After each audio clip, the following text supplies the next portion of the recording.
אתם חייבים לראות איך הפכתי חזית כניסה של וילה מוזנחת לחזית של וילה יוקרתית. אז בשלב הראשון הכנתי את השטח לצביעה וניקיתי את הלכלוך והאהבה, ובשלב הבא התחלתי לצבוע את כל השערים בחזית כניסה. השתמשתי בצבע למתכת בגוון שחור משי מושלם. הצבע מתאים לצביעה ישירה על חלודה ומתאים לתנאי חוץ. לא פסחתי על שום פינה וצבעתי גם את הגראז' ואת כל הסורגים.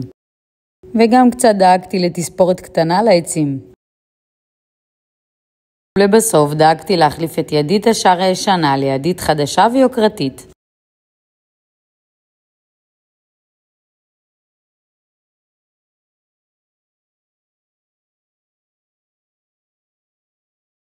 אתם מוכנים?